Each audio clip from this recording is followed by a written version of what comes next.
এখন যানজট বা বিভিন্ন কারণে হয়তো আপনাদের কিছু দেরি হতে পারে, এটা আমরা বিবেচনায় নেব। তবে অনুরোধ থাকবে আমার সরকারের পক্ষ থেকে যে আগামী দিনগুলোতে আপনারা টাইমলি অফিসে আসবেন এবং 4টার মধ্যেই অফিস ত্যাগ করতে হবে। আমরা কিন্তু এরপরে 4টার দিকেও আবার আসবো, এখানে না হলে আর এক অফিসে কোথাও না কোথাও দেখা হবে। আপনারা জানেন যে গত সপ্তাহে মন্ত্রিপরিষদ বিভাগে একটি সিদ্ধান্ত হয়েছে, বৈশ্বিক পরিস্থিতি এবং ইরানের যুদ্ধের কারণে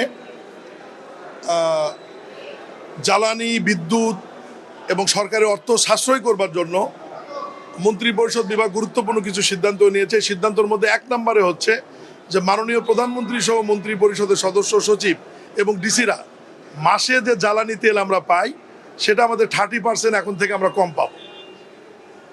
দ্বিতীয় সিদ্ধান্ত হচ্ছে যে সরকারি, বেসরকারি এবং স্বায়ত্তশাসিত প্রতিষ্ঠান, সরকারি প্রতিষ্ঠানগুলি সকাল 9টা থেকে বিকাল 4টা পর্যন্ত অফিস কার্যক্রম পরিচালিত হবে আগামী 3 মাস। তৃতীয় হচ্ছে যে ব্যাংকিং সেক্টরের যে সময়সীমা, সেটি হচ্ছে সকাল 9টা থেকে 3টা পর্যন্ত আর্থিক লেনদেন হবে।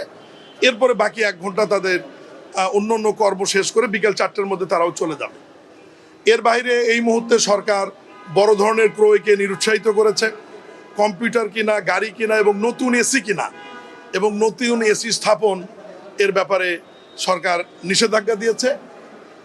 এই সব সিদ্ধান্ত বাস্তবায়নের জন্য মাঠ পর্যায়ে সঠিকভাবে বাস্তবায়ন হচ্ছে কিনা এটা দেখার জন্য ইতিমধ্যেই আমাদের মন্ত্রণালয়ের সচিব, দায়িত্বপ্রাপ্ত এডিশনাল সেক্রেটারি, জয়েন্ট সেক্রেটারি মাঠ পর্যায়ে কাজ করছেন এবং ওই কাজের অংশ হিসেবেই আজকে আমাদের মন্ত্রণালয়ের দায়িত্বপ্রাপ্ত প্রতিমন্ত্রী হিসাবে বাংলাদেশের সবচাইতে গুরুত্বপূর্ণ এই প্রতিষ্ঠান, যারা একদম গ্রামীণ পর্যায়ে উন্নয়ন কর্মকাণ্ড, ডেভেলপমেন্টের সাথে জড়িত, স্থানীয় সরকার প্রকৌশল অধিদপ্তর বা সংক্ষেপে এলজিডি, আগারগাঁয়ে যেটা প্রধান কার্যালয়, এখানে আমার মন্ত্রণালয়ের এই প্রতিষ্ঠান সংক্রান্ত জয়েন্ট সেক্রেটারি আব্দুল আওয়াল এবং প্রধান প্রকৌশলী বেলাল হোসেন সহ আমরা কাউকে না জানিয়ে ঠিক 9টার 5 মিনিট আগে এখানে এসে উপস্থিত হয়েছি কর্মকর্তা কর্মচারীদের উপস্থিতি নিশ্চিত হয়েছে কিনা দেখার জন্য।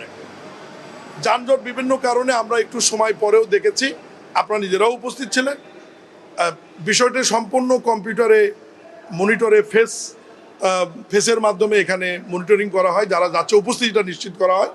এই মুহূর্তে ডাটাতে নিয়ে দেখলাম যে ওই সময়ের মধ্যে আমাদের মাত্র 70% কিছু কর্মকর্তা কর্মচারী উপস্থিত হয়েছে এবং 30-32% কর্মকর্তা কর্মচারীরা 9টা 5 বা 10-এর মধ্যে উপস্থিত হয়নি। বা আমার কাছে খবর আছে অনেকেও আমাদের আসার উপস্থিতি টের পেয়ে রাস্তার মধ্যে অপেক্ষা করছেন। তাদের জন্য আমাদের জয়েন্ট সেক্রেটারি এখানে আরও আধা ঘন্টা উনি বা 1 ঘন্টা থাকবেন এবং নিজে প্রত্যেক ফ্লোরে গিয়ে ডেস্কে চেক করবেন যে আসলে কার অফিসে থাকার কথা বা ফিল্ডে থাকার কথা। পুরো বিষয়টা নিয়ে আমাদের মন্ত্রণালয়ের যুগ্ম সচিব আব্দুল আওয়াল সাহেব একটি রিপোর্ট তৈরি করবেন এবং এই রিপোর্টটি কাউকে আতঙ্ক তৈরি করার জন্য না, প্রজাতন্ত্রের কর্মকর্তা কর্মচারী হিসাবে আমরা যেহেতু ট্যাক্সের পয়সায় বেতন হয়, জনগণের কাছে আমাদের জবাবদিহিতা আছে। এই নতুন সরকারের মাননীয় প্রধানমন্ত্রী জনাব তারেক রহমান নিজেও 9টার আগে অফিসে যান, আপনারা খেয়াল করেছেন। আমরা মন্ত্রীরা, ক্যাবিনেটের সকল সদস্যরা 9টার আগে অফিসে যায়, সচিবরা অফিসে যায়। তাহলে আমাদের অধীনস্থ অধিদপ্তরগুলো যারা মাঠ পর্যায়ে ডেভেলপমেন্ট বা অন্যান্য বিষয় বাস্তবায়ন করছে, তারাও এই সময়টি মেনটেন বা ওই সময়টি সঠিকভাবে বাস্তবায়ন করছেন কিনা এটা দেখার জন্যই মূলত আসা। আমরা পুরো রিপোর্টটা উনি আমাদের কাছে দিলে আমাদের মন্ত্রণালয়ের মাননীয় মন্ত্রী শ্রদ্ধেয় মির্জা ফখরুল ইসলাম আলমগীর স্যারের কাছে এটা উপস্থাপন করা হবে, বাকি সিদ্ধান্ত উনি দেবেন। তবে আমি আপনাদের মাধ্যমে এই মেসেজটি দিতে চাই যে আমাদের সবারই মধ্যে নৈতিকতা নিয়ে আসা উচিত।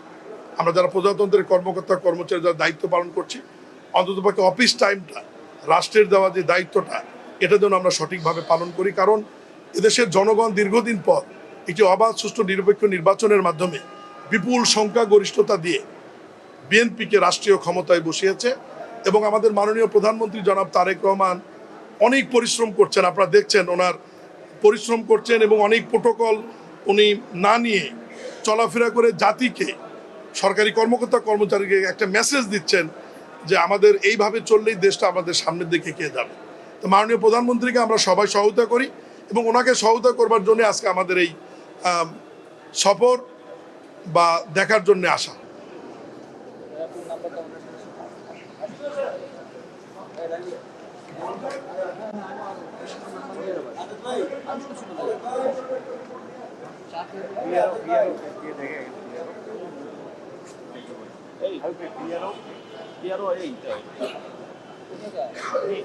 না না